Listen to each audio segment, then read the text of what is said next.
Em São José dos Campos, 4 telas de 75 polegadas, ou seja, 1,90 m, instaladas na vertical, acopladas como se fossem um biombo, mostram a pista de testes da Embraer em São José dos Campos, São Paulo. Lá existe um simulador que permite reproduzir as condições operacionais do eVTOL. O eVTOL é um veículo elétrico de pouso e decolagem vertical. São os carros elétricos que a Embraer vai produzir a partir da sua startup, a IVE. O piloto testa o simulador e diz se uma mudança de direção tem de ser mais ou menos suave, diz o diretor executivo da IVE, André Stein. Segundo ele, a intenção é que a pilotagem da aeronave seja fácil e seja intuitiva. Os softwares é que devem fazer a maior parte do trabalho, precisando de poucos comandos do piloto e garantindo uma evolução fácil, uma evolução tranquila de toda a operação.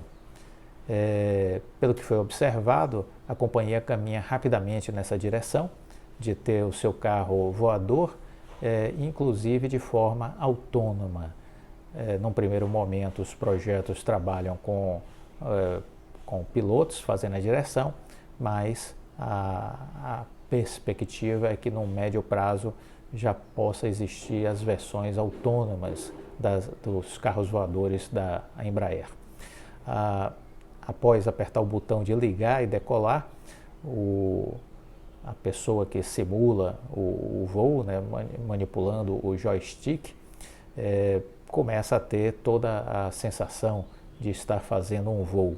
O equipamento responde de forma suave e você vai movimentando as alavancas de aceleração, vai permitindo avançar, retroceder.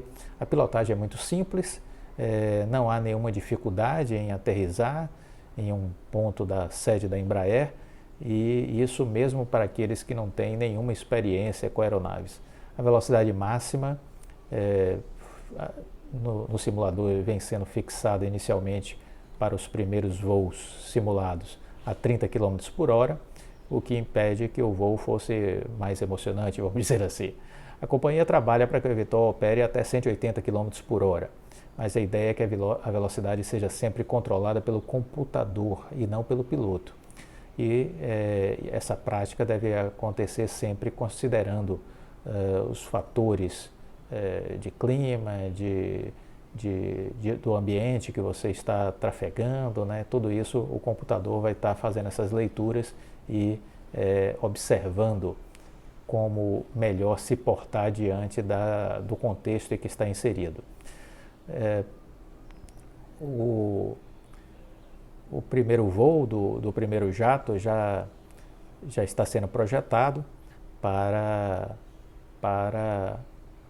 2026. Essa é a meta.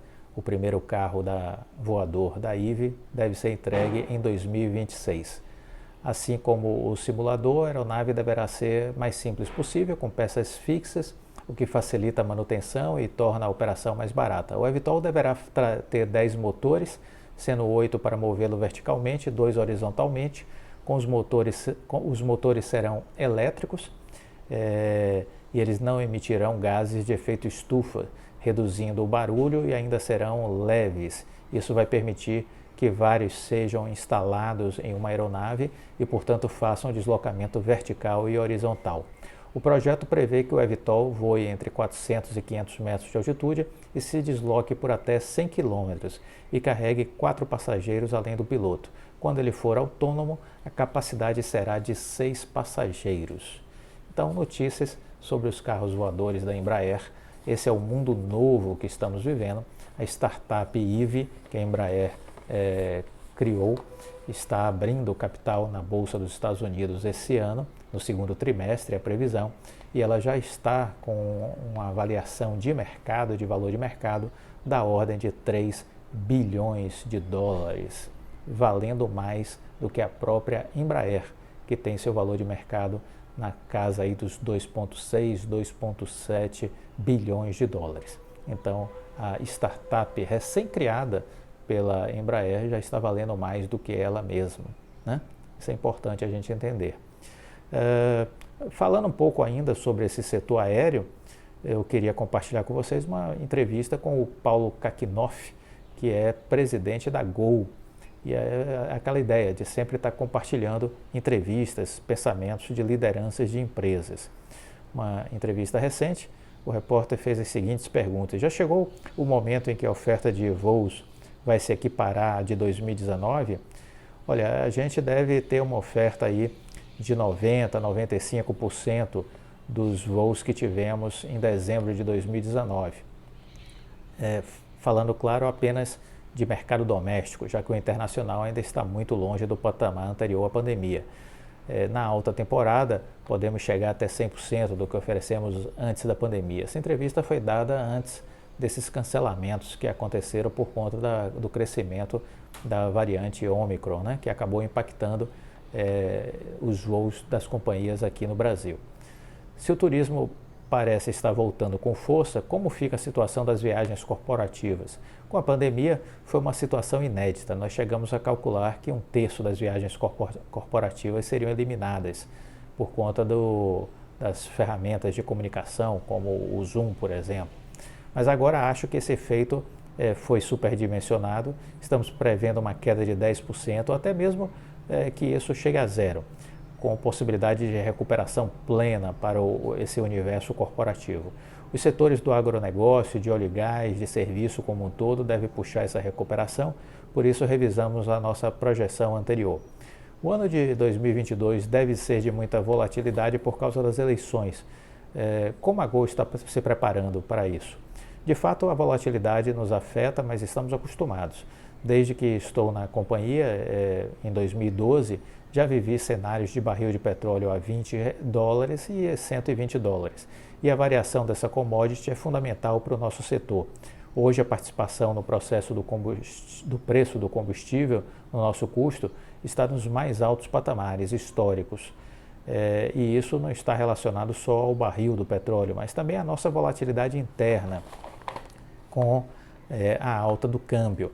Nosso custo cresce muito quando se converte o valor do barril de dólares para reais. E aí temos também a inflação, que é um problema a ser combatido, embora o Banco Central venha agindo de forma contundente nessa direção. Não há nada que possa ter impacto mais negativo para a sociedade que a inflação alta. A empresa atravessou a pandemia com fortes prejuízos. Como se avalia a saúde financeira da Gol?